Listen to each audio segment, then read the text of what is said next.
Wala siyang kwentang ina, Tadeo. Ninakawan niya tayo. At ngayon, pati ang dangal ng pamilyang ito ay kinaladkad niya sa dumi. Ang boses ni Talia ay parang matalim na kutsilyo na humihiwa sa katahimikan ng malawak na sala.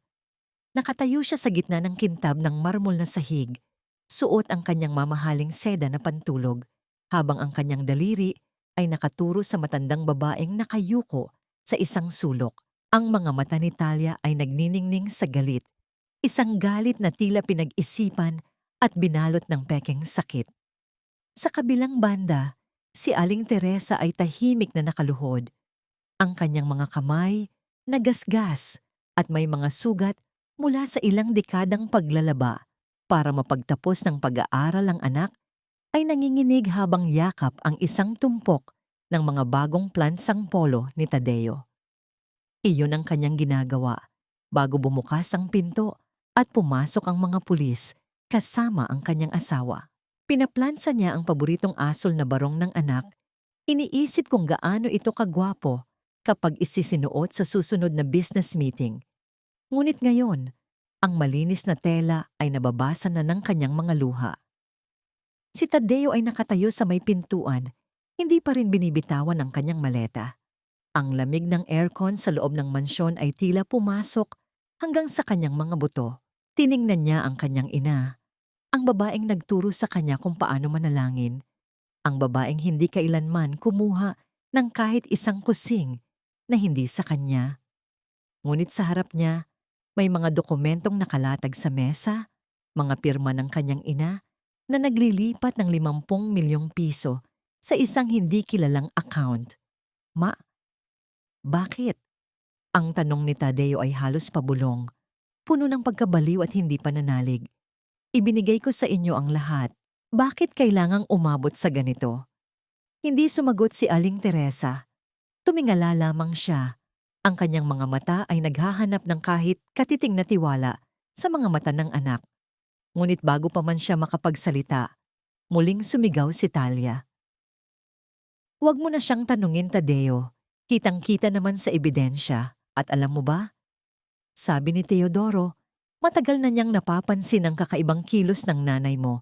Baka raw ulyanin na siya o sadyang sakim lang talaga. Lumapit si Talia kay Tadeo, hinawakan ng braso nito ng mahigpit at isinandalang ulo sa balikat ng asawa. I'm so sorry, love. I tried to hide it from you para hindi ka ma-stress sa work pero hindi ko na kaya. Ang sakit-sakit na makita kang niloloko ng sarili mong kadugo. Ang bawat salita ni Talia ay parang lason na unti-unting pumapatay sa alaala ni Tadeo tungkol sa kabutihan ng kanyang ina. Ang katahimikan ni Aling Teresa ay binigyang kahulugan niya bilang pag-amin. Nararamdaman niya ang pagsikip ng kanyang dibdib. Ang bawat tibok ng puso ay tila isang mabigat na martilyo na nagpapadurog sa kanyang pagkatao. Paano nagawa ng kanyang ina na itapon ang lahat ng sakripisyo nila para sa pera? Maya-maya pa, narinig ang tunog ng bakal na nagkiskisan. Ang mga pulis ay lumapit na kay Aling Teresa. Nang maramdaman ng matanda ang malamig na posas sa kanyang mga pulso, doon lamang siya bumitaw ng isang mahinang hikbi. Hindi siya lumaban. Hinayaan niyang itayo siya at akayin palabas ng mansyong tila naging isang kulungan para sa kanya. Habang dumadaan sa harap ni Tadeo, huminto sandali si Aling Teresa. Ang kanyang boses ay nanginginig, tuyot, at puno ng pait.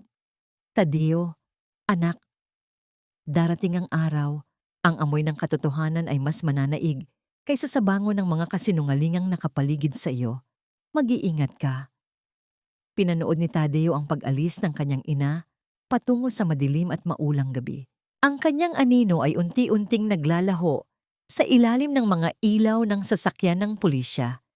Nanatili siyang nakatayo roon, manhid at wasak, habang ang init ng yakap ni Talia ay tila hindi na sapat para pawiin ang ginaw sa kanyang puso.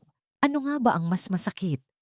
Ang katotohanang ninakawan siya ng kanyang ina o ang pakiramdam na sa gabing ito, tuluyan na ring ninakaw sa kanya ang kahulugan ng salitang pamilya. Isang tanong, ang nanatiling nakabitin sa hangin, kasabay ng amoy ng ulan at ang mapait na lasa ng pagkakanulo. Sino ba talaga ang tunay na nakapiit sa likod ng mga rehas ng kasinungalingang ito?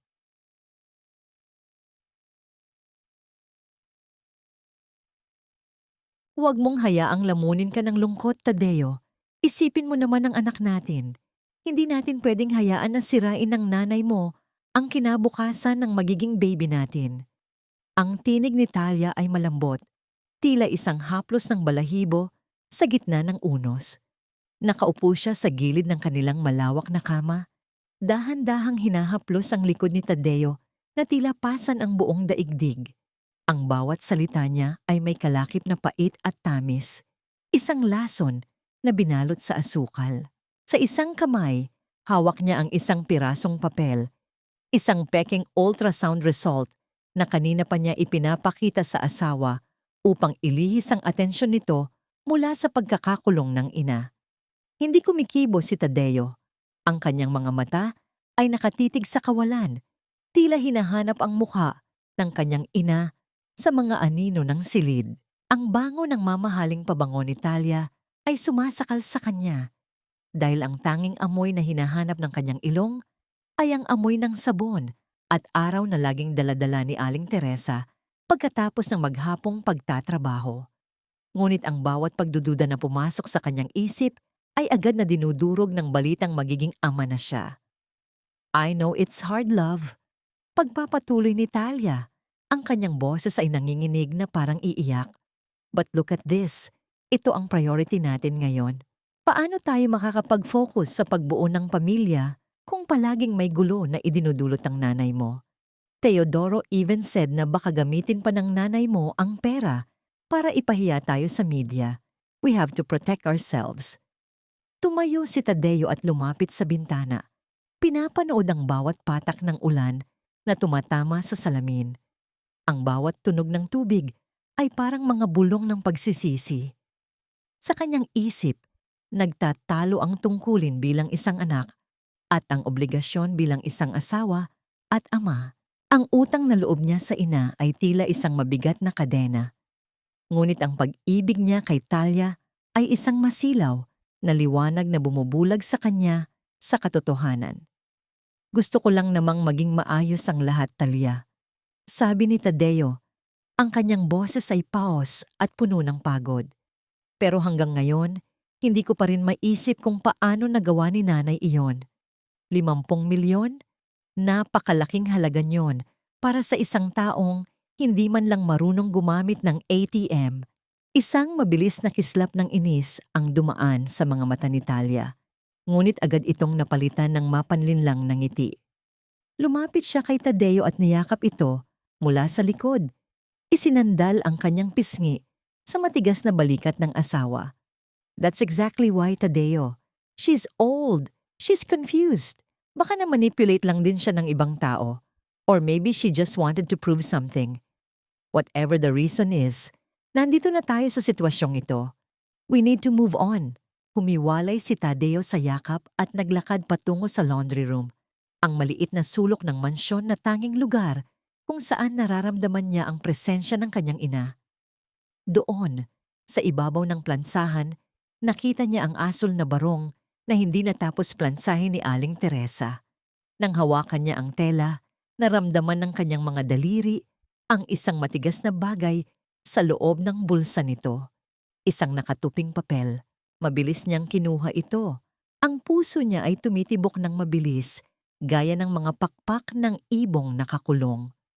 Ang sulat kamay ay magaspang, hirap, ngunit pamilyar. Ito ang sulat ng kanyang ina. Ngunit bago pa man niya mabuklat ang unang tupi, isang kamay ang mabilis na umagaw nito mula sa kanya. Ano yan, Tadeo? Is it more of her lies? Ang boses ni Talia ay biglang naging matigas. Kinuha niya ang lighter mula sa kanyang bulsa.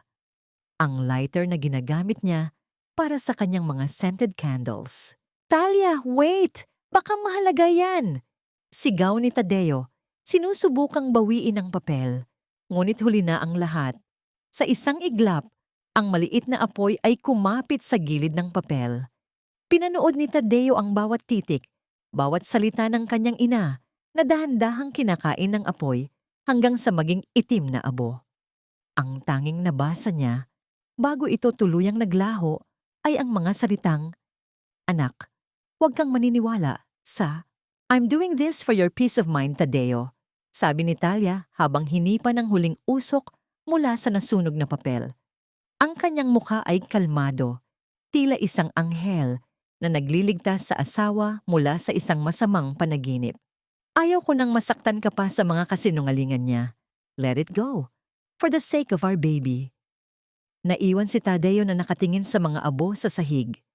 Nararamdaman niya ang isang matinding lamig na gumagapang sa kanyang dibdib.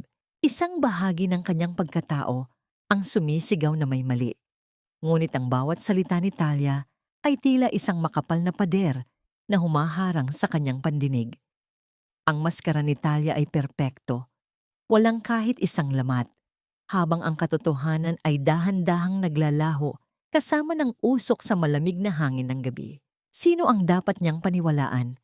Ang asawang nangako ng bagong buhay o ang inang kinaladkad na ng kahihiyan? Isang tanong ang nanatiling nakatago sa ilalim ng mga abo. Ano ang nakasulat sa natitirang bahagi ng lihim na yon? At bakit kailangang sunugin ito ni Talia bago pa man ito mabasa ng kanyang asawa? Walang puwang ang mga magnanakaw sa marangal na mundo namin, Teresa. Mabulok ka rito sa gitna ng mga basurang gaya mo dahil doon ka naman talaga nararapat. Ang boses ni Doña Consuelo, ang ina ni Talia, ay pumailan lang sa malamig masikip na bisitahan ng presinto. Ang bawat salita niya ay tila talsik ng asidong humahapdi sa balat ni Aling Teresa. Nakasuot ang donya ng kanyang mamahaling lino na terno. Pilit na tinatakpan ng ilong ng isang panyo na amoy rosas habang nakatingin sa kanyang balae na tila ba isang maduming basahan na itinapon sa kalsada. Sa kabilang panig ng rehas, si Aling Teresa ay nananatiling tahimik. Ang kanyang suot na t-shirt na kulay kahel ay maluwag sa kanyang nangangayayat na katawan. Ang kanyang mga kuko na dati ay laging malinis kahit pa maghapon sa sabon at tubig, ngayon ay may mga itim na dumi mula sa pagkakakulong. Ngunit sa likod ng kanyang pagod na mga mata, may isang ningas ng dignidad na hindi kayang patayin ng kahit anong panglalait. Dahan-dahang itinaas ni Aling Teresa ang kanyang paningin. Sa kanyang isip, muling bumabalik ang imahe ni Tadeo. Ang kanyang sanggol na dati ay pinatutulog niya sa bisig habang kumakanta ng oyayi sa gitna ng init ng kanilang maliit na dampa sa probinsya. Ang bawat sakripisyo niya mula sa paglalaba hanggang sa pagtitipid ng sariling pagkain para lamang may pambili ng libro ang anak ay tila naging alikabok na lamang sa harap ng marangyang Forbes Park. Alam ko ang ginawa ninyo, Consuelo. Ang mahinang tugon ni Aling Teresa. Ang boses niya ay tuyot ngunit matatag. Maaaring nabulag ninyo ang aking anak sa inyong kayamanan, pero ang Diyos ay hindi natutulog. Ang katotohanan ay parang amoy ng bawang, sa kawali gaano mo man itago. Lalabas at lalabas ang bango o anghang nito. Isang mapang-uyam na tawa ang pinakawala ng donya bago ito tumayo at lumakad palayo. Ang tunog ng kanyang mga takong ay tila mga pako na ibinabaon sa semento. Iniwan niya si Aling Teresa na muling mag-isa sa dilim ng selda, kung saan ang tanging kasama ay ang amoy ng kalawang at ang malungkot na patak ng tubig mula sa sirang gripo. Nang bumalik siya sa kanyang sulok, kinuha ni Aling Teresa ang isang maliit na piraso ng puting sabon na rasyon sa kanila. Hindi niya ito ginamit para maligo. Sa halip, lumapit siya sa bakanting bahagi ng dingding na malapit sa kanyang hinihigaan. Doon, gamit ang dulo ng sabon, dahan-dahan siyang gumuhit. Bawat linya ng sabon sa pader ay tila isang dasal. Iginuhit niya ang hugis ng sampalok, ang talbos ng kangkong, at ang hiwa ng gabi na nagpapapot ng sabaw. Para kay Aling Teresa, ang pagluluto ay ang kanyang tanging wika ng pag-ibig.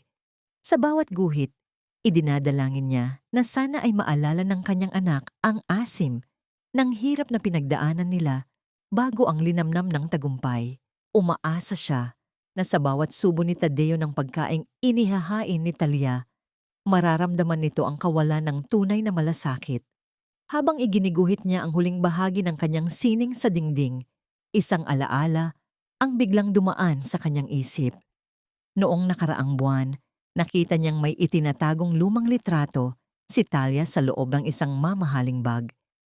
Isang litrato ng isang lalaking hindi si Tadeo at may pangalang Leo na nakasulat sa likod. Ito ang lihim na hindi niya nasabi sa anak bago siya kinaladkad ng mga pulis. Isang malalim na buntong hininga ang pinakawalan ng matanda. Alam niyang hindi sapat ang guhit ng sabon para iligtas ang kanyang anak mula sa kapahamakan. Kailangan niyang makagawa ng paraan para maiparating ang babala bago pa tuluyang malunod si Tadeo sa mga kasinungalingan ng mga taong ang puso ay kasing tigas ng marmol sa kanilang mansyon. Sino si Leo? At paano maipararating ng isang inang nakakulong ang katotohanan ito sa anak na ayaw na siyang pakinggan? Ang puting guhit ng sabon sa dingding ay dahan-dahang naglalaho habang natutuyo, gaya ng pag-asa ni Aling Teresa na muling mayakap ang kanyang anak sa labas ng mga rehas na ito. Ngunit bago siya tuluyang makatulog sa matigas na semento, isang kakaibang pangalan ang binulong ng isang kasama niya sa selda. Isang pangalang narinig na niya noon sa loob ng mansyon sa Forbes Park. Ang kusina ng mansyon sa Forbes Park ay tila isang malaking libingan ng mga alaala. Wala na ang masarap na samyo ng ginigisang bawang at sibuyas na dati ay sumasalubong kay Tadeo tuwing uuwi siya mula sa opisina. Ngayon, ang tanging amoy na nananaig ay ang matapang na kemikal ng disinfectant at ang malamig na singaw ng mamahaling refrigerator. Ang bawat kagamitan sa kusina, mula sa mga makinang na kaldero hanggang sa mga kristal na baso, ay tila mga saksi na pinatahimik ng takot. Mag-isa si Tadeo sa gitna ng kadiliman ng kusina. Tanging ang liwanag mula sa bukas na pinto ng refrigerator ang nagbibigay ng anino sa kanyang pagod na mukha. Kumuha siya ng isang basong tubig, ngunit nang itatama na niya ito sa kanyang labi, napansin niya ang isang figura sa madilim na sulok. "Sir Tadeo, kayo po pala yan." Iyon si Yaya Luning, ang matandang katulong na halos kasabayan ni Aling Teresa sa paninilbihan sa pamilya. Nakatayo siya malapit sa lababo. Ang kanyang mga kamay ay nanginginig habang nakahawak sa isang lumang basahan. Ang kanyang mukha ay puno ng mga kunot ng pag-aalala at ang kanyang mga mata ay pabalik-balik sa pinto. Tila ba may kinatatakutang darating. "Yaya Luning, bakit hindi ka pa natutulog? Madaling araw na," tanong ni Tadeo habang dahan-dahang ibinababa ang baso. "Hindi po ako makatulog, sir. Naaalala ko po ang nanay niyo." Bulong ng matanda. Lumapit siya ng kaunti kay Tadeo. Ang kanyang boses ay naging mas mahina, halos hindi na marinig sa katahimikan ng gabi. "Sir, alam ko pong bawal akong magsalita. Pinagbantaan po ako ni Ma'am Talia na tatanggalin ako kapag nakialam ako, pero hindi na po kaya ng konsensya ko." Biglang tumibok ng mabilis ang puso ni Tadeo. "Anong ibig mong sabihin, Yaya? May kinalaman ba ito sa 50 milyon? Umiling si Yaya Luning. Ang kanyang mga luha ay dahan-dahang pumatak sa kanyang tuyot na pisngi. "Hindi ko po alam ang tungkol sa pera, sir. Pero ang alam ko po, bago kayo dumating mula sa business trip nyo, gabi-gabi pong umiiyak ang nanay nyo sa kusinang ito. Nakita ko po. Nakita ko po kung paano siya tratuhin ni Ma'am Talia kapag wala kayo. Pinapakain po siya ng mga tirang pagkaisda. At kung minsan, pinapalunok siya ng mga gamot na hindi naman niya kailangan." Tila isang malamig na tubig ang ibinuhos kay Tadeo. Ang bawat salita ni Yaya Luning ay parang isang karayom na tumutusok sa kanyang pandinig. "Gamot? Anong gamot?" Sa halip na sumagot, lumuhod si Yaya Luning at binuksan ang cabinet sa ilalim ng lababo, ang lugar kung saan nakatago ang mga gamit sa paglilinis. Doon, sa pinakasulok na bahagi, sa likod ng mga bote ng sabon at chlorine, Kinuha niya ang isang maliit at madilim na bote. Wala itong label, tanging isang sulat kamay na L ang nakasulat sa takip nito. Maayos itong nakatupi. Bawat kanto ay pantay na pantay, isang simpleng gawain na nagpapakita ng labis na pagmamahal at dedikasyon ng kanyang ina sa tahanang ito. Sir, kahit gaano siya saktan, hindi niya nakakalimutang ayusin ang gamit niyo. Sabi niya sa akin, Luning, kahit wala na ako rito, siguraduhin mong laging maayos ang polo ni Tadeo. Ganyan po kayo, kamahal ng nanay niyo. Naramdaman ni Tadeo ang pamumuo ng luha sa kanyang mga mata habang hinahawakan ang basahang yon. Ang bawat hibla ng tela ay tila may dalang init ng yakap ng kanyang ina. Ngunit ang init na yon ay agad na napalitan ng kilabot nang iabot ni Yaya Luning ang misteryosong bote. Ano ito, Yaya? Tanong ni Tadeo. Ang kanyang boses ay nanginginig. Iyan po ang gamot na pinipilit ipainom ni Ma'am Talia sa nanay niyo. Sinasabi niya na vitamins daw po yon para sa ulyanin. Pero tuwing iinom ang nanay, nagiging tulala siya at parang nawawala sa sarili. At sir, may narinig po akong pangalang binabanggit ni Ma'am Talia sa telepono habang hawak ang boteng yan. Sino? Leo po. Sabi niya, Leo, malapit na nating makuha ang lahat. Konting tiis na lang sa matandang ito. Bago pa man makapagtanong muli si Tadeo, narinig nila ang tunog ng mga yabag ng paa mula sa hagdanan. Ang tunog ay mabigat at papalapit, tila isang babala ng panganib. Mabilis na nagtago si Yaya Luning sa dilim, habang si Tadeo naman ay mabilis na isinilid ang bote sa kanyang bulsa. Bumukas ang ilaw sa kusina. Nakatayo roon si Talia. Suot ang kanyang kulay pulang roba. Ang kanyang mga mata ay naniningkit habang nakatingin sa asawa. Love, anong ginagawa mo rito sa dilim? At sino ang kausap mo? Ang bawat tibok ng puso ni Tadeo ay parang isang tambol na sumisigaw ng katotohanan. Nakatingin siya kay Talia, ang babaeng akala niya ay anghel ng kanyang buhay. Habang ang bote sa loob ng kanyang bulsa ay tila nagiging kasing bigat ng isang ebidensya ng krimen. Sino si Leo? At ano ang tunay na laman ng boteng ito na nagpabago sa isipan ng kanyang ina? Ano bang pakialam ko kung mabulok siya sa selda? Ang importante, nasa atin na ang pirma niya at malinis na ang lahat ng records. Ang mga salitang yon ay parang isang malakas na sampal na yumanig sa buong pagkatao ni Tadeo. Nakatayo siya sa labas ng kanilang silid. Ang kanyang kamay ay nakahawak sa malamig na doorknob, habang ang boses ni Talia mula sa loob ay tila isang matalim na balisong na humihiwa sa kanyang puso. Walang bakas ng lambing, walang bakas ng pait. Tanging isang tuyot at malupit na halakhak ang sumunod na narinig niya. Dahan-dahang binitawan ni Tadeo ang pinto at bumalik sa kanyang home office. Ang bawat hakbang niya sa malambot na carpet ay tila paglakad sa ibabaw ng nagbabagang uling. Naupo siya sa kanyang mesa. Ang kanyang mga kamay ay nanginginig habang binubuksan ang kanyang laptop. Sa harap niya ay ang mga digital na kopya ng mga invoice at bank transfers na ipinadala sa kanya ng isang kaibigan sa bangko. Mga dokumentong hindi alam ni Talia na hawak na niya.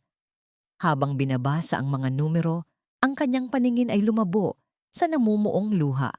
Doon, sa ilalim ng mga transaksyong may kinalaman sa 50 milyong piso, paulit-ulit na lumalabas ang pangalan ni Teodoro. Ang pinsan niyang akala niya ay katuwang sa negosyo ay tila naging anino ni Talia sa likod ng bawat nakaw na sentimo. Bawat pirma na dati ay inaakala niyang sa kanyang ina. Ngayon ay nakikita niya ang pagkakaiba. Isang pilit na panggagaya na may halong pagmamadali. Sa gitna ng kanyang paghahanap, nakita niya ang isang maliit na bagay sa loob ng drawer ng kanyang mesa. Isang lumang barya, isang sentimong butas. Kahit gaano ka pa kayaman balang araw, huwag mong kakalimutan na nagsimula tayo sa isang kusing na pinaghirapan. Hinaplos ni Tadeo ang barya. Ang gasgas na ibabaw nito ay tila nagpaparamdam sa kanya ng hapdi ng bawat patak ng pawis ng kanyang ina. Paano niya nagawang isipin na ang babaeng nagpahalaga sa isang barya ay magnanakaw ng 50 milyon. Ang lason ng pagdududa ay unti-unti nang kumakalat sa kanyang sistema. Hindi na ito pagdududa sa kanyang ina, kundi sa babaeng katabi niya sa pagtulog gabi-gabi. Nararamdaman niya ang pagsikip ng kanyang lalamunan. Ang bawat hininga ay tila may kasamang alikabok ng pagkakanulo. Ang kanyang tiwala kay Talia ay parang isang kristal na florera na nahulog sa sahig. Durog-durog, hindi na kailanman mabubuo pa. Lumabas siya ng opisina at dumaan sa pasilyo patungo sa balkonahe para huminga ng sariwang hangin. Ngunit bago siya makalampas sa library, narinig niya muli ang boses ni Talia. Sa pagkakataong ito, mas malinaw, mas masakit. Huwag kang mag-alala, Teodoro. Masyadong bilib sa akin si Tadeo. Akala niya, buntis talaga ako. Konting drama pa at mapapapirma ko na siya sa insurance policy na yan. Pagkatapos niyon, pwede na nating iwan ang lalaking yan at ang madumi niyang pinagmulan. Kasunod nito ay ang tunog ng isang malakas at malanding halakhak na sinabayan ng boses ng isang lalaki sa kabilang linya. Isang boses na kilala ni Tadeo. Si Teodoro. Napatigil si Tadeo. Ang kanyang mundo ay tila huminto sa pag-ikot. Ang lamig ng gabi ay pumasok sa kanyang mga baga, ngunit ang kanyang dugo ay kumukulo sa galit. Ang bawat salita ni Talia ay tila isang kumpirmasyon ng lahat ng kanyang kinatatakutan. Hindi lang pera ang ninakaw sa kanya. Ninakaw din ang kanyang dangal, ang kanyang pangarap, at ang buhay ng kanyang ina. Nakatayo lang si Tadeo sa dilim. Ang kanyang mga kamao ay nakakuyom hanggang sa mabaon ang kanyang mga kuko sa kanyang palad. Wala siyang inilabas na tunog, ngunit sa loob niya ay isang malakas na sigaw ng paghihiganti ang nabubuo. Paano niya haharapin ang babaeng ito bukas ng umaga nang hindi ipinapakita ang apoy na nagliliyab sa kanyang mga mata? At ang pinakaimportanteng tanong na bumabagabag sa kanya, kung hindi siya buntis, ano ang balak niyang gawin sa insurance policy na binabanggit niya? Isang panganib ang tila nagbabantay sa bawat sulok ng mansyong ito. At alam ni Tadeo na kailangan niyang kumilos bago pa maging huli ang lahat para sa kanya at sa kanyang ina. Huwag kang mag-alala, Tadeo. Hindi na tayo muling guguluhin ng nanay mo. Sa loob ng mental hospital, magiging payapa na ang lahat para sa kanya at para sa atin. Ang tinig ni Talia ay tila isang malambot na kanta habang sinusuklay niya ang buhok ni Tadeo sa loob ng kanilang silid. Ngunit para kay Tadeo, ang bawat haplos ng suklay sa kanyang anit ay tila mga kuko ng isang halimaw na dahan-dahang bumabaon sa kanyang balat. Nanatili siyang nakapikit, pilit na itinatago ang panginginig ng kanyang mga kamay. Isang oras na ang nakalilipas mula nang makuha niya ang maliit na memory card mula sa isang nakatagong kamera sa kusina. Isang kamera na ipinalagay niya noon dahil sa takot na baka mapahamak ang kanyang ina sa sarili nitong pagkalimot. Nang makalabas si Talia sa silid upang maligo, mabilis na isinalpak ni Tadeo ang card sa kanyang laptop. Ang screen ay nagliwanag sa gitna ng dilim. Ang video ay walang tunog sa simula. Tanging ang malabong imahe ng kusina sa madaling araw. Nakita niya si Aling Teresa, nakatayo sa harap ng kalan, dahan-dahang hinahalo ang sinigang. Ang bawat kilos ng kanyang ina ay puno ng pag-iingat. Tila ba ang bawat sangkap ay isang mahalagang bahagi ng kanyang kaluluwa. Ngunit ang katahimikan ay nabasag nang pumasok si Talia sa frame. Walang maskara ng anghel, walang peking luha. Ang mukha ni Talia ay baluktot sa galit. Nakita ni Tadeo kung paano kinuha ni Talia ang mangkok ng mainit na sabaw at walang awang ibinuhos ito sa paanan ni Aling Teresa. Hindi sumigaw ang kanyang ina. Kinagat lamang nito ang kanyang labi. Ang kanyang balat ay agad na namula sa tindi ng init. Ngunit nanatili itong nakatungo. Kumilos ka, matandang bingi. Pirmahan mo na ito bago pa bumalik si Tadeo. Sigaw ni Talia sa video habang iwinawagayway ang isang bundle ng mga dokumento. Hindi galit ang nasa mga mata ni Aling Teresa, kundi isang malalim na paumanhin. Itinaas niya ang kanyang nanginginig na kamay at dahan-dahang hinaplos ang kanyang sariling dibdib, ang pwesto kung saan laging nakasabit ang krus na bigay ni Tadeo. Isang tahimik na senyas na kahit anong mangyari, ang kanyang pananampalataya sa katotohanan ay hindi matitinag. Naramdaman ni Tadeo ang pagsikip ng kanyang lalamunan hanggang sa hindi na siya makahinga. Ang sakit na nararamdaman niya ay hindi lamang para sa kanyang ina, kundi para sa sarili niyang pagkabulag. Hinawakan niya ang gilid ng mesa ng mahigpit. Ang kanyang mga kuko ay tila ba gustong bumaon sa kahoy upang pigilan ang kanyang sarili sa pagsigaw. Ang bawat patak ng luha na dumadaloy sa kanyang pisngi ay tila ba naghuhugas sa mga kasinungalingang naniwalaan niya sa loob ng mahabang panahon. Kinuha niya ang kanyang cellphone at binuksan ang huling SMS na ipinadala ni Aling Teresa bago ito arestuhin. Isang mensahe na puno ng maling spelling na inakala niyang dahil sa katandaan. Anak, L-E-O-T-E-O. Napahawak si Tadeo sa kanyang ulo, Leo at Teodoro. Ang misteryosong Leo at ang traidor niyang pinsan ay iisang tao lamang. Isang malaking sabwatan na binuo sa loob mismo ng kanyang pamamahay, sa ilalim ng kanyang sariling mga mata. Ang lahat ng 50 milyong piso ay hindi napunta sa kahit anong account ng kanyang ina, kundi sa isang offshore account na pinamamahalaan ng dalawa. Biglang tumigil ang tibok ng puso ni Tadeo nang marinig niya ang tunog ng pagpihit ng doorknob. Ang tunog ng pagbukas ng pinto ay tila isang babala ng kamatayan. Mabilis niyang isinara ang laptop at inilagay ito sa ilalim ng mga dokumento sa kanyang mesa. Pumasok si Talia, amoy bulaklak at mukhang sariwa, habang nagpapatuyo ng kanyang buhok gamit ang tuwalya. Love, bakit gising ka pa? At bakit parang namumula ang mga mata mo? Umiiyak ka ba dahil sa nanay mo? Lumapit si Talia at hinawakan ang mukha ni Tadeo. Ang kanyang mga daliri ay malamig na tila yelo. Huwag mo na siyang isipin. Bukas na bukas, pipirmahan na natin ang mga huling papers para mailipat na siya sa pasilidad sa Batangas. Doon, hindi na siya makakasakit sa atin. Tiningnan ni Tadeo ang mga mata ni Talia. Sa likod ng mga magagandang matang iyon, nakikita na niya ngayon ang isang madilim na kailaliman. Gusto niyang sumabog. Gusto niyang itanong kung bakit nagawa ito ng babaeng minahal niya ng higit sa kanyang buhay. Ngunit alam niyang kailangan niyang maging matatag. Ang laban na ito ay hindi na tungkol sa emosyon.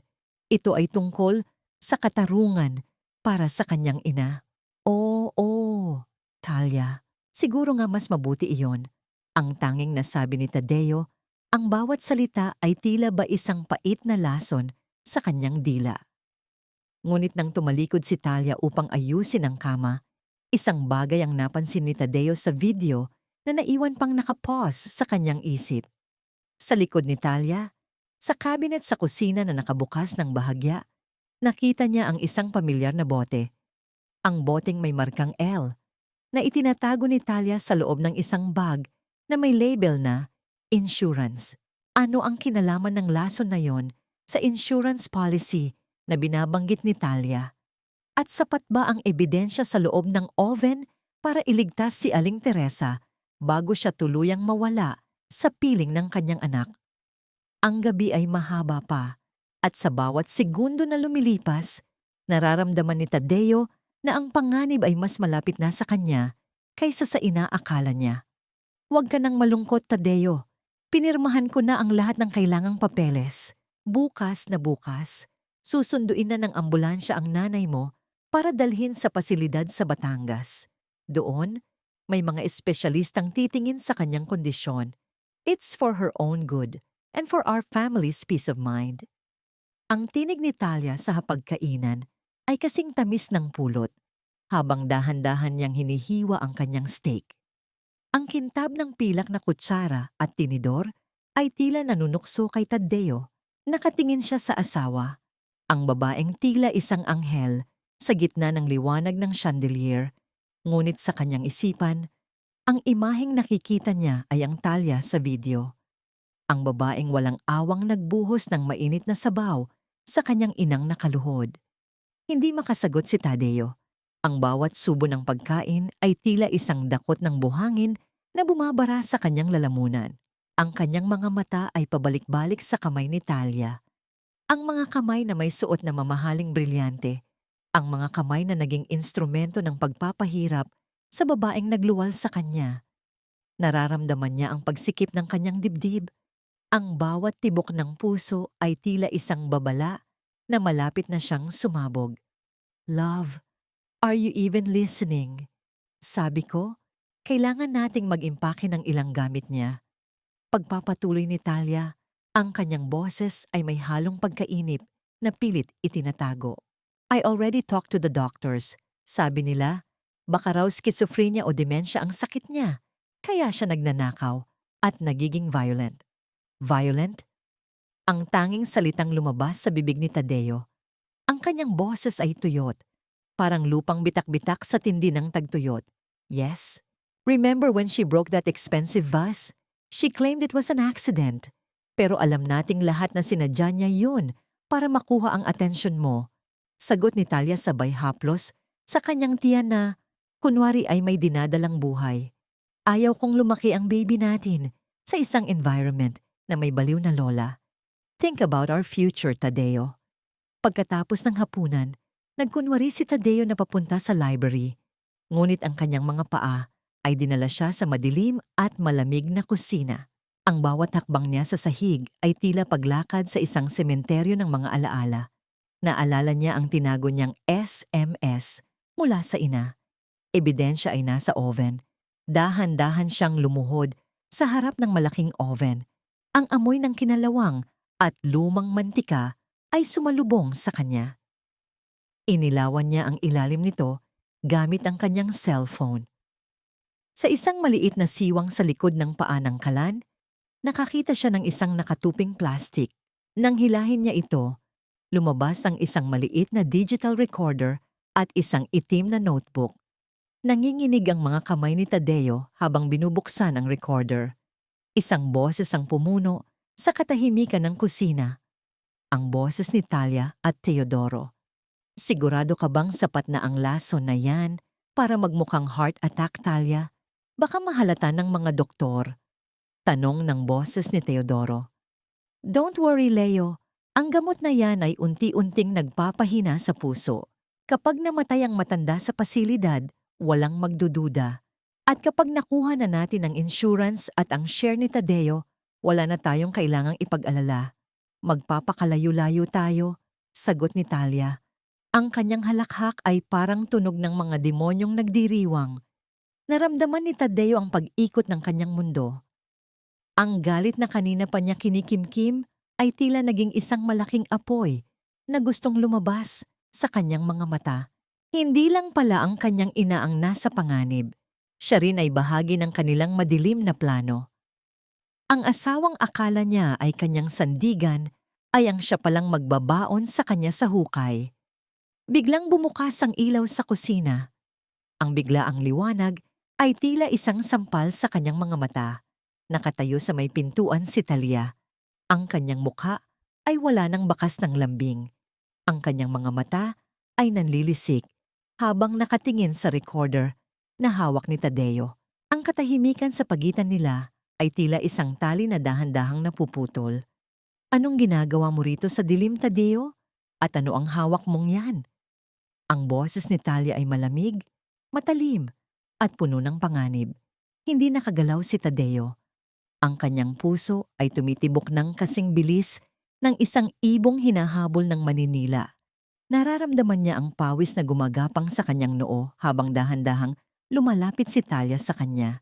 Sa likod ni Talia, nakita ni Tadeo si Teodoro na dahan-dahang lumalabas mula sa anino ng pasilyo, may hawak na isang mabigat na bagay. Hanggang kailan kayang tiisin ng isang anak ang hapdi ng pagkakanulo bago siya tuluyang lumaban? At sa gitna ng mansyong ito na puno ng mga lihim, mayroon pa bang ligtas na sulok para sa katarungan? O tuluyan na silang lalamunin ng kadilimang binuo ng kasakiman. Kailangan niyang maging isang magaling na aktor sa harap ng mga taong itinuring niyang pamilya, ngunit naging mga ahas sa kanyang sariling tahanan. Dahan-dahang itinaas ni Tadeo ang kanyang dalawang kamay, pilit na pinapakita ang takot at kalituhan sa kanyang mukha. Titalia Teodoro, ano ba ang ibig ninyong sabihin? Ang boses ni Tadeo ay nanginginig.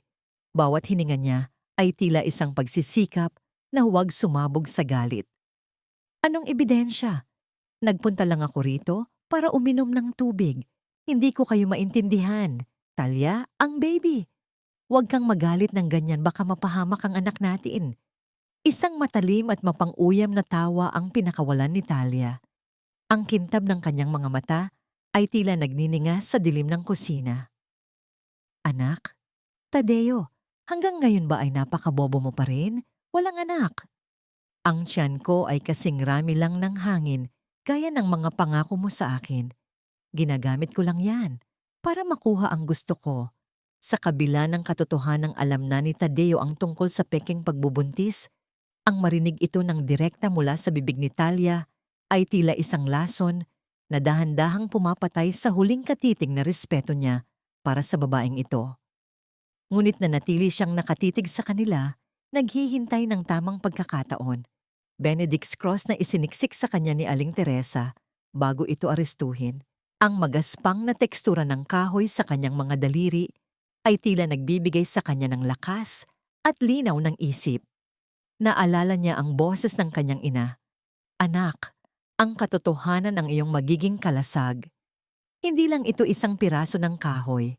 Ito ang simbolo ng lahat ng sakripisyo at pag-ibig na binaliwala niya dahil sa isang huwad na kislap ng ginto. Ibigay mo na sa akin ang recorder na yan, Tadeo. Sigaw ni Teodoro habang humahakbang ng palapit. Ang plorera sa kanyang kamay ay nakataas. Handang ibagsak sa ulo ni Tadeo sa kaunting maling galaw. Sa halip na lumaban ng pisikal, mabilis na lumingon si Tadeo sa direksyon ng smoke detector sa itaas ng kalan. Gamit ang kanyang kaalaman bilang arkitekto sa bawat sulok ng bahay na ito, alam niyang ang sensor na yon ay sensitibo sa init. Mabilis niyang kinuha ang isang piraso ng basahan sa gilid. Itinapat ito sa apoy ng kalan na hindi niya pinatay. At nang magliyab ito ay mabilis niyang itinaas sa tapat ng detektor. Ang tunog ng malakas na alarma ay biglang pumuno sa buong mansyon. Ang bawat sulok ng bahay ay tila sumisigaw. Isang matinding babala na gumimbal sa pandinig ni Natalia at Teodoro. Kasunod nito ay ang automatikong pagbukas ng water sprinkler system sa kisame. Ang tubig ay tila isang malakas na ulan na bumuhos sa loob ng kusina, ginagawang basa at madulas ang lahat. Sa gitna ng kaguluhan at pagkalito ni Natalia na pilit inililigtas ang kanyang mamahaling seda mula sa tubig, mabilis na kumilos si Tadeo. Hindi siya tumakbo palabas ng kusina. Sa halip, ginamit niya ang pagkakataon upang dambahin ang laptop ni Talia na naiwan sa counter at mabilis na tumakbo patungo sa kanyang home office. Habol! Huwag niyong hayaang makalabas yan. Hiyaw ni Talia, ang kanyang boses ay tila isang hayop na nasugatan habang pilit na pinupunasan ang kanyang mukha mula sa tubig. Narating ni Tadeo ang kanyang opisina at agad na isinara ang pinto. Ibinanday ang mabigat na trangka. Ang kanyang mga kamay ay nanginginig habang sinasaksak ang digital recorder sa kanyang computer upang i-upload ang lahat ng files sa isang cloud storage at ipadala sa kanyang abogado at sa media. Please, bilisan mo, bulong niya sa sarili habang nakatingin sa loading bar sa screen. Ang bawat segundo ay tila isang oras. Naririnig niya ang marahas na pagkalampag ni Teodoro sa pinto. Ang bawat hantam ay tila gustong wasakin ng kahoy na humaharang sa kanila. Buksan mo ito, Tadeo. Wala kang matatakbuhan. Sigaw ni Teodoro mula sa labas. Nang umabot sa 70% ang upload, biglang nagdilim ang screen ng computer. Ang kuryente sa buong mansyon ay pinutol. Ang katahimikan na bumalot sa silid ay mas nakakatakot kaysa sa tunog ng alarma. Sa labas ng pinto, narinig ni Tadeo ang dahan-dahang pag-ikot ng susi. May duplicate key si Talia. Ang pinto ay dahan-dahang bumukas at ang tanging liwanag ay ang mula sa kidlat sa labas ng bintana. Nakatayo roon si Talia. Basa ang buhok, ang kanyang mga mata ay nanlilisik habang hawak ang isang baril, isang bagay na hindi inakala ni Tadeo na itinatago ng kanyang asawa. Tapos na ang laro, Tadeo, sabi ni Talia, ang boses ay kalmado na parang kamatayan. Ibigay mo sa akin ang memory card o susundan mo ang nanay mo sa hukay, pero ikaw, mas mauuna ka. Nakatayo si Tadeo sa gitna ng dilim. Ang recorder ay mahigpit na nakahawak sa kanyang palad. Alam niyang hindi pa tapos ang upload. Isang pagkakamali at mawawala ang lahat. Ngunit sa gitna ng panganib, isang kakaibang ngiti ang gumuhit sa kanyang labi nang makita niya ang pulang ilaw na kumikislap sa kanyang cellphone na nakatago sa ilalim ng mesa. Isang live stream na kanina pa pala nakabukas. Sapat ba ang tapang ni Tadeo para harapin ang dulo ng baril ni Talia? At sino ang nakakapanood sa live stream na maaaring magpabago sa kapalaran ng kanyang inang nasa panganib pa rin sa Batangas? Ang bawat hininga sa loob ng silid ay tila huling paalam, habang ang katotohanan ay pilit na kumakawala sa gitna ng madilim na gabi. Isang kalabit na lang, Tadeo, at mawawala na ang lahat ng sakit. Huwag mo nang pahirapan ang sarili mo. Sa pagtatapos ng gabing ito, iisa lang ang kwento na paniniwalaan ng mundo, na hindi mo kinaya ang bigat ng nangyari at pinili mong lumayo mula sa lahat dahil sa kahihiyan na dulot ng ginawa ng iyong ina.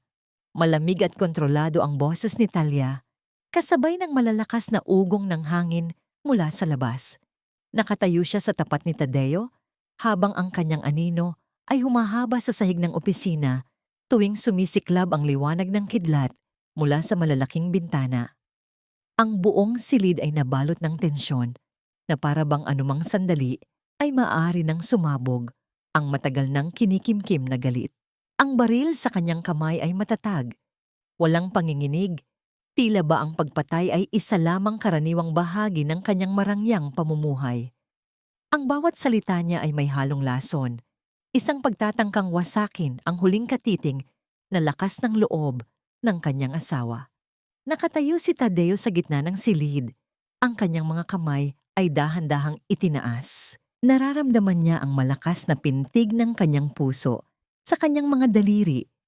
Isang mabilis na tambol na tila sumasabay sa bawat patak ng ulan sa bubungan.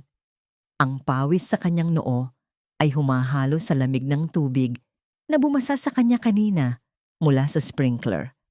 Nararamdaman niya ang pagsikip ng kanyang lalamunan.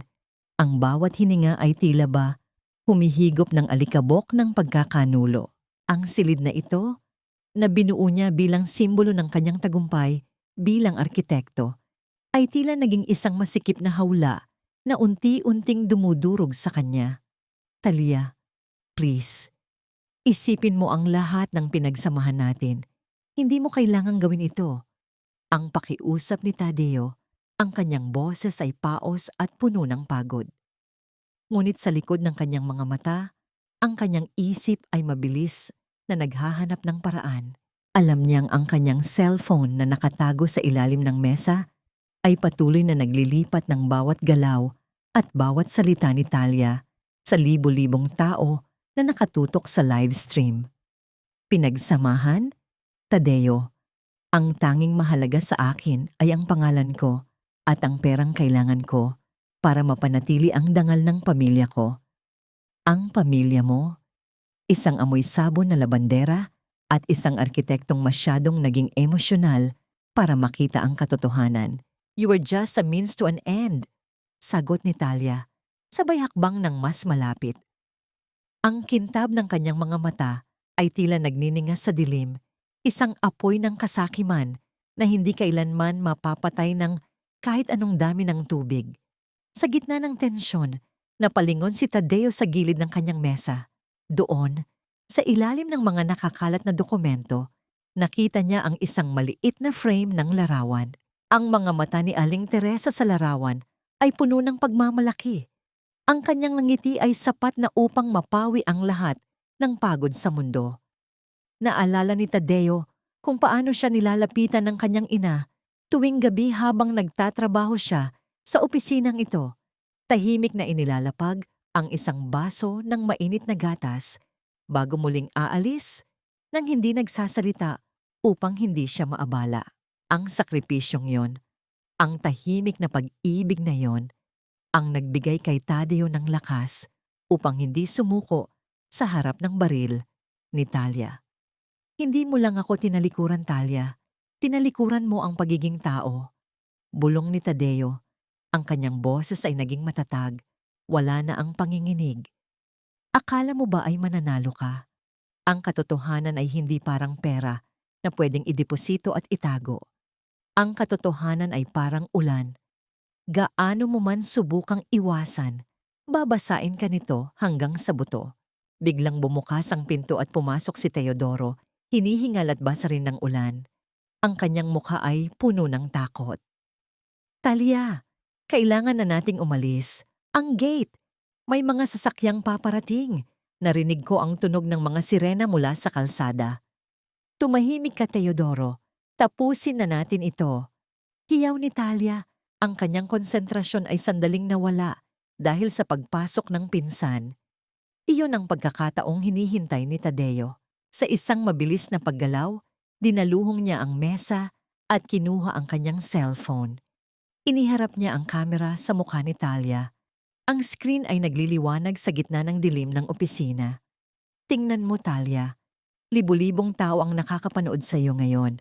Ang bawat salita mo, ang baril na hawak mo, lahat yan ay nakatatak na sa isip ng publiko. Wala nang paraan para baluktutin mo ang kwento. Sabi ni Tadeo, ang kanyang mukha ay malapit na sa screen. Ang mukha ni Talia ay biglang namutla. Ang baril sa kanyang kamay ay dahan-dahang bumaba. Anong ginawa mo? Ibinigay ko sa mundo ang kailangan nilang makita. Ang tunay na mukha ng babaeng pumatay sa dangal ng aking ina. Sagot ni Tadeo. Ngunit ang takot sa mukha ni Talia ay agad na napalitan ng isang nakakangilabot na ngiti. Isang tunog ng halakhak na puno ng desperasyon ang pumuno sa silid. Akala mo ba ay talo na ako dahil lang sa isang video? Teodoro, tawagan mo ang mga tao natin sa Batangas. Sabihin mo sa kanila, ituloy ang plano. Ngayon din. Lumingon si Talia kay Tadeo. Ang kanyang mga mata ay puno ng pait. Kung pababagsakin mo ako, Tadeo, sisiguraduhin kong wala ka ring uuwian. Sa oras na ito, ang mga tauhan namin ay papunta na sa pasilidad kung nasaan ang nanay mo. Isang accident lang ang kailangan at tuluyan na siyang maglalaho. Piliin mo, ang katarungan mo o ang buhay ng nanay mo. Napatigil ang mundo ni Tadeo. Ang tunog ng ulan sa labas ay tila naging isang malakas na dagundong ng panganib. Ang bawat segundong lumilipas ay tila isang hakbang ni Aling Teresa patungo sa hukay. Nararamdaman niya ang panginginig ng kanyang buong katawan habang nakatingin kay Talia na tila ba isang nanunuksong ahas. Hayop ka! Ang tanging nasabi ni Tadeo habang ang kanyang cellphone ay dahan-dahang bumababa. Pili ka, Tadeo. I-delete mo ang live stream at ang lahat ng ebidensya o panoorin mo ang nanay mong mawalan ng hininga sa loob ng isang oras. Hamon ni Talia habang dahan-dahang binubuksan ang pinto para tumakas kasama ni Teodoro. Naiwan si Tadeo sa gitna ng dilim. Ang tanging liwanag ay ang mula sa kanyang cellphone. Ang live stream ay patuloy pa rin, ngunit ang kanyang isipan ay punong-puno ng mukha ng kanyang ina. Kailangan niyang magdesisyon. Kailangan niyang kumilos bago pa maging huli ang lahat. Mayroon pa bang paraan para iligtas ang kanyang ina sa gitna ng Batangas habang siya ay nakakulong sa loob ng sarili niyang mansyon? At sino ang lalaking nakatayo sa may gate na kanina pa pinapanood ang live stream at may hawak na susi na maaaring magbukas sa lahat ng lihim ni Talia? Ang bagyo sa labas ay lalong lumalakas. Tila sumasabay sa digmaang nagaganap sa loob ng puso ni Tadeo. Patawarin mo ako, ma. Patawarin mo ang anak mong nabulag sa huwad na kinang at naligaw sa bigat ng mga pagkakamali. Halos pabulong lamang ang tinig ni Tadeo, hirap na makalabas sa kanyang lalamunan, tila isang panalangin hinahanap, ang lakas sa gitna ng malakas na dagundong ng kulog sa labas ng mansyon. Ang kanyang mga mata ay puno ng pagsisisi at sa unang pagkakataon, malinaw na nakita sa kanyang mukha ang bigat ng mga desisyong matagal niyang binaliwala. Nakatayo siya sa gitna ng kanyang opisina. Ang kanyang mga kamay ay nanginginig habang hawak ang kanyang cellphone na tila ba ito ang huling lubid na magliligtas sa kanya mula sa bangin ng kawalan ng pag-asa.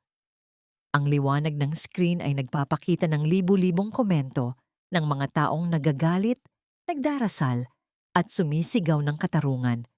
Ngunit para kay Tadeo, ang tanging mahalaga ay ang bawat segundong lumilipas na tila ba isang hakbang ni Aling Teresa patungo sa kabilang buhay. Nararamdaman niya ang pagsikip ng kanyang dibdib. Ang bawat tibok ng puso ay tila isang matalim na aspile na tumutusok sa kanyang mga baga. Ang kanyang mga kalamnan ay naninigas sa lamig ng ulan na nanuot na sa kanyang mga buto. Ngunit ang apoy ng pagsisisi sa loob niya ay lalong nagliliyab. Isang malaking pagkakamali ang kanyang nagawa. Ang piliin ng isang babaeng ang puso ay kasing tigas ng bato kaysa sa inang ang tanging kasalanan ay ang mahalin siya ng higit sa sarili nitong buhay. Sa gitna ng kanyang paghihinagpis, narinig niya ang malakas na pagbukas ng gate ng mansyon. Hindi ito ang tunog ng pagtakas ni Natalia, kundi ang pagdating ng tulong. Isang matangkad na lalaki, suot ang uniforme ng pulisya at may mukhang puno ng determinasyon ang pumasok sa loob ng mansyon. Iyon si Major Castillo, ang matalik na kaibigan ng yumaong ama ni Tadeo na nakapanood sa live stream. Tadeo, tama na ang pagiyak. May oras pa tayo. Sigaw ng Major habang hinahawakan ng balikat ni Tadeo. Nakadeploy na ang mga unit natin sa Batangas, pero kailangan nating makarating doon bago ang mga tauhan ni Talia. Tara na. Habang sakay ng mabilis na sasakyan patungo sa Batangas, ang mundo sa labas ng bintana ay tila isang malabong sining ng dilim at ulan. Ang bawat ilaw ng poste na dinadaanan nila ay tila mga paalala ng bawat pagkakataong hindi pinansin ni Tadeo ang mga hirap ng kanyang ina. "Sir, malapit na tayo. 5 minuto na lang," sabi ng driver habang mabilis na nilalampasan ang mga palayan sa Batangas. "Bilisan mo.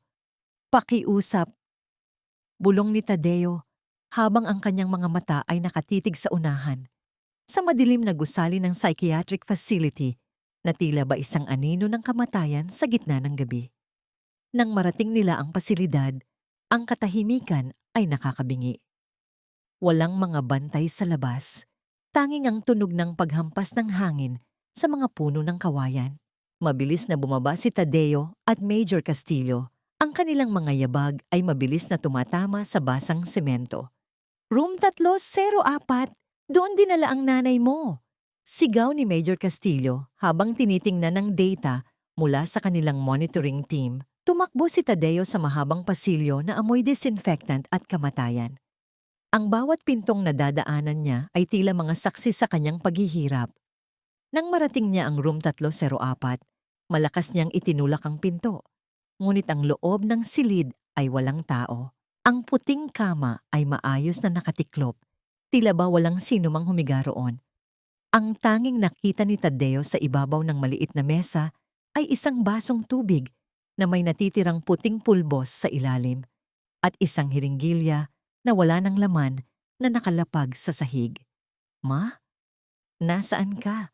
Nanay?" Sigaw ni Tadeo. Ang kanyang boses ay nanginginig sa takot.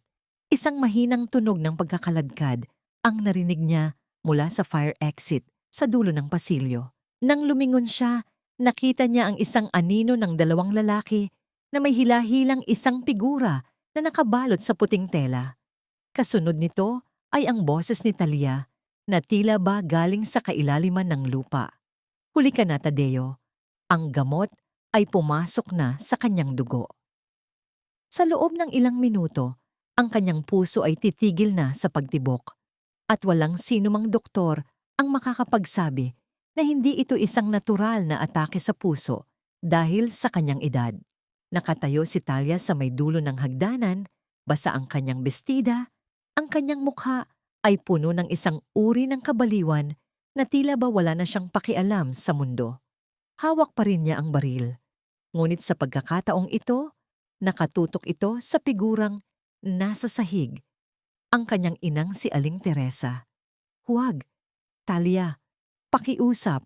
Ako na lang. Ako na lang ang patayin mo, huwag ang nanay ko. Hiyaw ni Tadeo habang dahan-dahang lumalapit. Ang kanyang mga kamay ay nakabukas bilang simbolo ng pagsuko. Isang matalim na tunog ng pag-click ng baril ang umalingaw-ngaw sa pasilyo. Masyado nang huli para sa negosasyon, Tadeo. Tapusin na natin ito. Ngunit sa gitna ng tensyon, isang bagay ang napansin ni Tadeo. Ang kamay ni Aling Teresa na nakalabas sa puting tela ay dahan-dahang gumalaw. Ang kanyang mga daliri ay tila may gustong abutin sa paanan ni Talia. Mayroon pa bang pag-asa para kay Aling Teresa? At ano ang gagawin ni Tadeo sa huling segundong ito bago tuluyang kalabitin ni Talia ang gatilyo? Ang gabi ng paghuhukom ay hindi pa tapos at sa bawat segundo, ang pag-asa ay tila isang kandilang unti-unting namamatay sa gitna ng malakas na bagyo. Mamatay na kayong lahat. Kung hindi rin lang mapupunta sa akin ang yaman ng pamilyang ito, sisiguraduhin kong wala kayong matitira, kundi mga luha at puntod. Ang tinig ni Talia ay hindi na tao.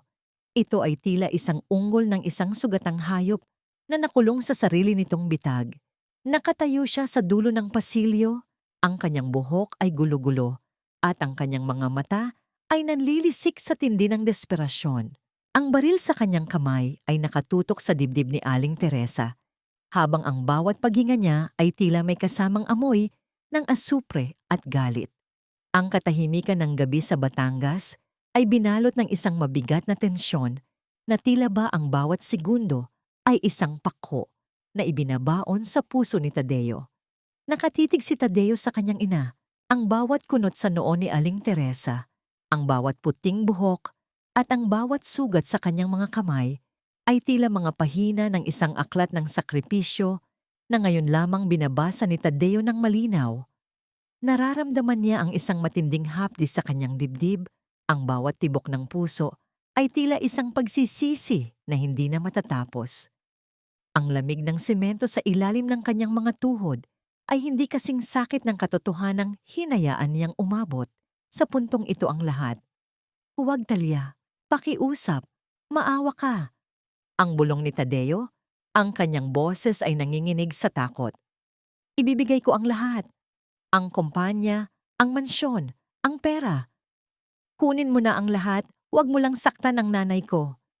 Isang mapait at nakakangilabot na halakhak ang pinakawalan ni Talia. Pera? Akala mo ba ay pera lang ang habol ko? Gusto kong makita kang hantyo-hantyo, Tadeo. Gusto kong maramdaman mo ang sakit na naramdaman ko noong kailangan kong magmakaawa sa pamilya mo para lang itago ang kahihiyan ng mga magulang ko. Ang nanay mo, siya ang saksi sa lahat ng dumi ko, kaya kailangan na siyang mawala. Suko na, Talia. Napapaligiran na kayo ng mga pulis. Ang malakas na sigaw ni Major Castillo mula sa likuran ni Tadeo. Ang tunog ng mga yabag ng maraming tao ay pumuno sa pasilyo. Ang kintab ng mga flashlight ay tumama sa mukha ni Talia na naging dahilan ng kanyang pansamantalang pagkabulag. Walang lalapit, papaputukin ko ito. Hiyaw ni Talia, ang kanyang daliri ay dahan-dahang humihigpit sa gatilyo. Ngunit bago pa man niya ito magawa, isang malakas na tunog ng pagkabasag ng salamin ang narinig mula sa likuran ni Talia. Si Teodoro, na kanina pabalisa at takot, ay biglang dinaluhong si Talia. Hindi ko na kaya ito. Papatayin mo rin ako kapag tapos na ang lahat. Sigaw ni Teodoro habang pilit na inaagaw ang baril. Ang malakas na putok ng baril ay bumasag sa katahimikan ng gabi. Ang usok ay humalo sa malamig na hangin ng pasilyo. Napasigaw si Tadeo at mabilis na gumapang patungo sa kanyang ina. Nakita niya ang dugo na dahan-dahang kumakalat sa puting tela, ngunit hindi ito galing kay Aling Teresa. Si Teodoro ay nakahawak sa kanyang braso, habang ang baril ay tumalsik sa malayo. Mabilis na dinamba ng mga pulis si Talia. Ang kanyang mga gulugulong sigaw at pangmumura ay tila ba mga tinig ng isang talo ng reyna na hinuhubaran ng kanyang pekeng korona. Bitawan niyo ako. Hindi niyo alam kung sino ang kinakalaban niyo.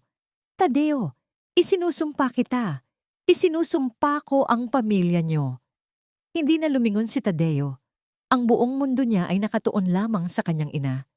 Kinuha niya ang ulo ni Aling Teresa at isinandal sa kanyang bisig. Ma, gumising ka po. Nandito na ako. Huwag mo akong iiwan, pakiusap. Ang bawat hininga ni Aling Teresa ay tila isang mahinang sipol, hirap at mababaw. Ang kanyang balat ay kasing puti na ng papel at ang kanyang mga labi ay kulay ube na dahil sa epekto ng lason. Nararamdaman ni Tadeo ang lamig na unti-unting lumalamon sa katawan ng kanyang ina. Ang bawat segundong lumilipas ay tila isang kutsilyo na humihiwa sa kanyang pag-asa. Doktor, bilisan nyo. Ang nanay ko.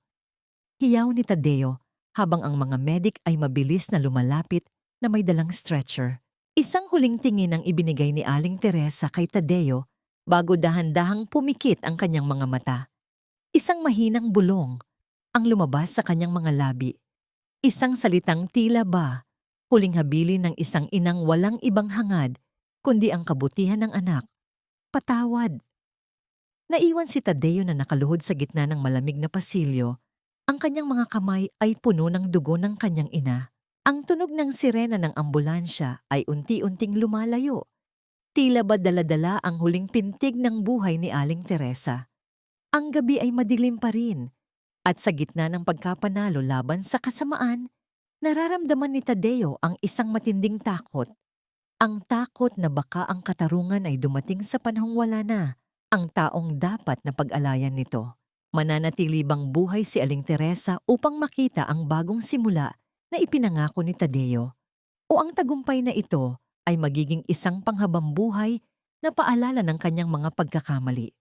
Ang pintig ng katotohanan ay masakit at sa bawat segundo, ang kamatayan ay tila isang aninong ayaw lumisan sa tabi ng kanilang pamilya.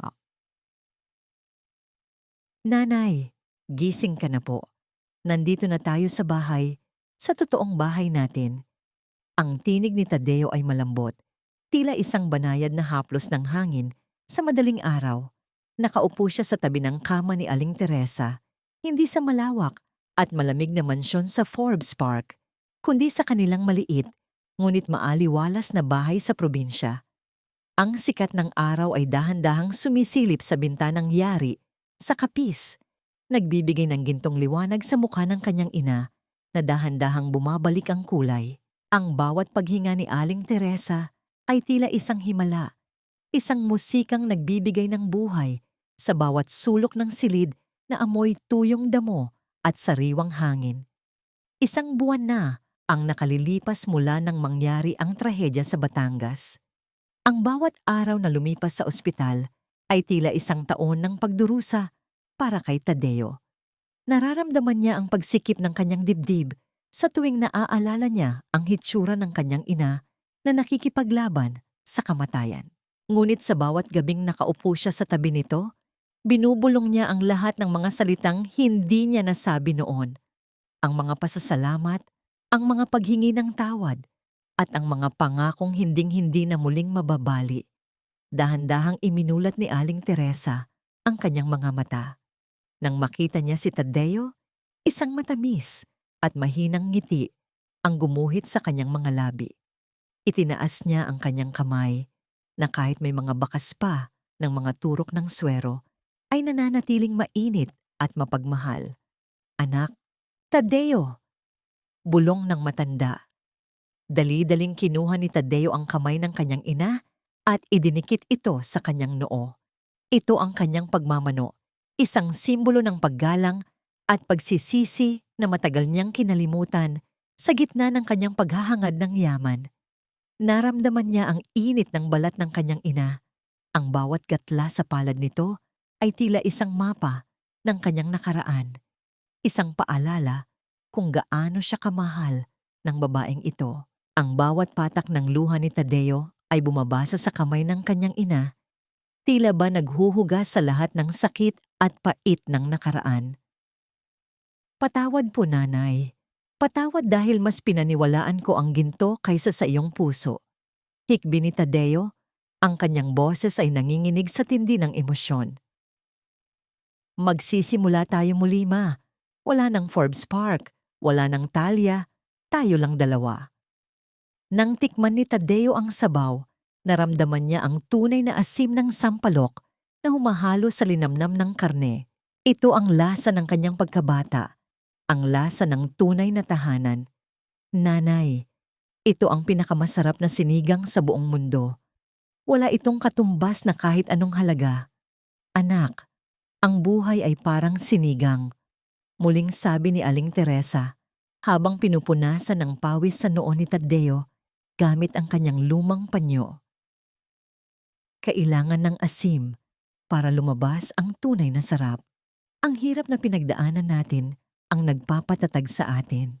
Habang masaya silang kumakain sa kanilang maliit na mesa, sumagi sa isip ni Tadeo ang balitang natanggap niya kaninang umaga. Si Talia at Teodoro ay nahatulan na ng habambuhay na pagkabilanggo dahil sa tangkang pagpatay at malawakang estafa. Ang pamilya ni Talia ay tuluyan na ring naghirap.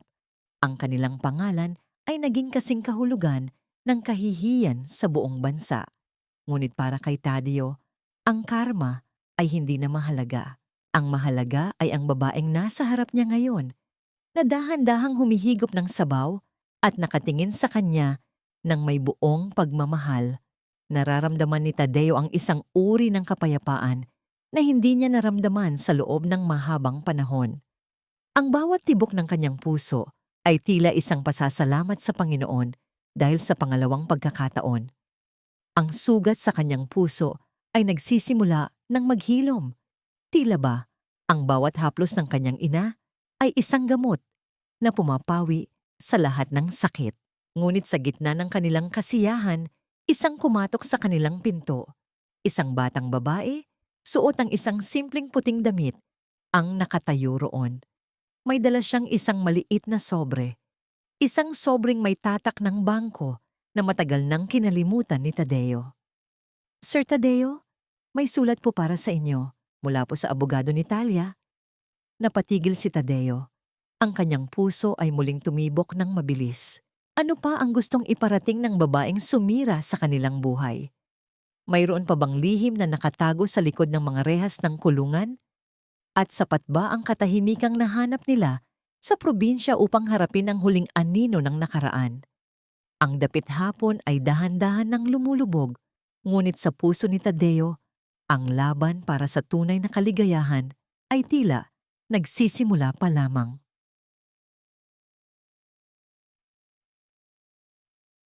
Ang dapit hapon sa aming munting baryo ay hindi kailanman naging ganito kaganda. Ang langit ay binalot ng kulay kahel at lila, tila isang higanteng canvas na ipininta ng may kapal upang magbigay ng kapayapaan sa mga pusong matagal na naglakbay sa dilim.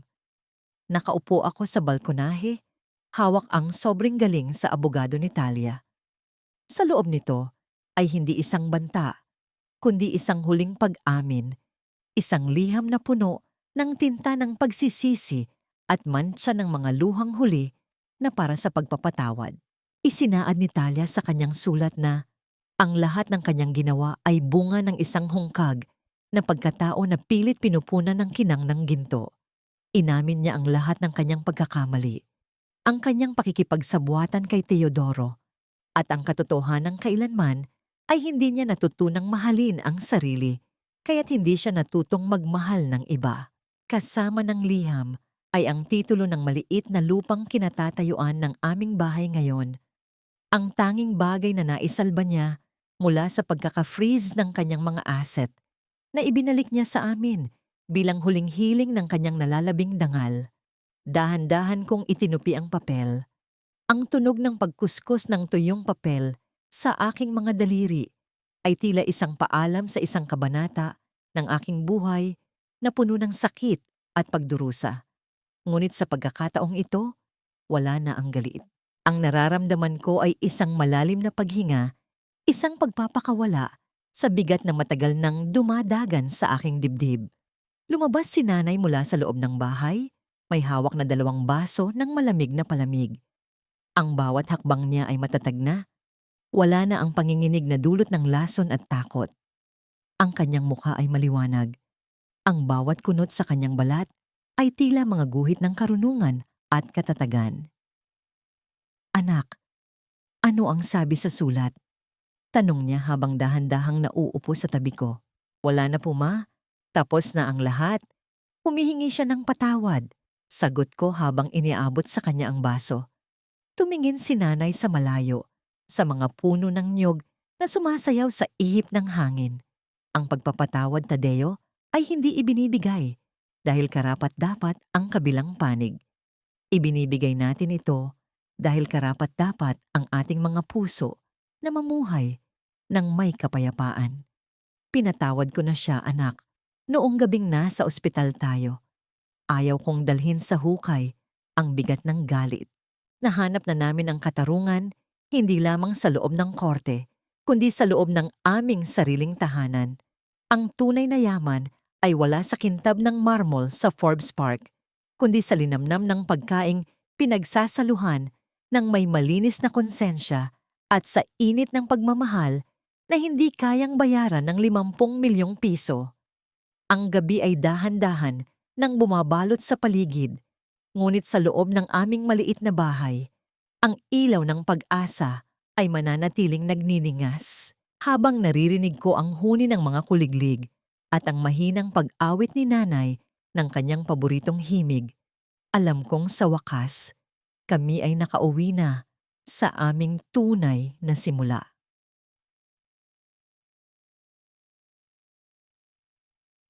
Ang bawat pintig ng aming mga puso ay tila isang pasasalamat sa Panginoon sa pagkakataong muling mabuhay sa pag-ibig at sa kapayapaang matagal naming hinanap. Mga giliw kong tagapakinig, mula sa kaibuturan ng aking puso, nais ko kayong pasalamatan sa inyong walang sawang pagsubaybay at pakikinig sa kwento ni Tadeo at Aling Teresa hanggang sa huling yugto nito. Habang isinusulat ko ang mga kabanatang ito, maraming gabi ang lumipas na ang aking mga mata ay naging basa rin ng luha, lalo na sa mga tagpong kailangang tiisin ni Aling Teresa ang lahat ng sakit at panglalait alang-alang sa kanyang anak. Ang pinakamahirap na bahagi para sa akin ay ang ilarawan ng bawat patak ng laso ng pagkakanulo, ngunit ang bawat hapdi ay naging instrumento upang mas lalong kuminang ang ginto ng kanilang katatagan. Ang kwentong ito ay hango sa mga totoong karanasan ng pagsasakripisyo na nakikita natin sa ating paligid. Sa bawat inang ang mga kamay ay gasgas sa pagtatrabaho at sa bawat anak na pilit bumabangon mula sa pagkakamali. Nais kong iwanan sa inyo ang mensahe na ang tunay na katarungan ay hindi lamang matatagpuan sa loob ng korte, kundi sa kakayahan nating magpatawad at magsimula muli. Ang pagpapatawad ay tila isang munting lampara sa gitna ng madilim na pasilyo. Maaaring maliit ang sikat nito, ngunit sapat na ito upang ituro sa atin ang tamang daan patungo sa liwanag ng umaga. Bago tayo tuluyang magpaalam sa mga tauhang naging bahagi na ng inyong mga araw, nais kong mag-iwan ng isang katanungan na maaari ninyong pagnilayan. Kung kayo ang nasa kalagayan ni Tadeo, matapos ang lahat ng ginawa ni Talia sa inyong ina, kaya nyo rin bang buksan ang inyong puso upang patawarin siya alang-alang sa inyong sariling kapayapaan? O sapat na bang makita siyang nagdurusa sa likod ng mga rehas? Sana ay nag-iwan ng kwentong ito ng isang mahalagang aral at init sa inyong mga puso habang kayo ay abala sa inyong mga gawain sa araw-araw. Kung naantig po kayo sa kasaysayang ito ng pag-ibig at paghilom, hiling ko po ang inyong suporta sa pamamagitan ng pag-like sa video na ito. Ibahagi rin po ninyo ang inyong mga saloobin at damdamin sa aming comment section. Nais ko pong marinig ang inyong mga kwento. Huwag din pong kalimutang i-share ang ating nobela upang mas marami pa tayong maabot na mga pusong nangangailangan ng pag-asa. Hanggang sa muli nating pagkikita sa susunod na kwento ng buhay, drama at wagas na pag-ibig. Maraming salamat po at pagpalain kayo ng may kapal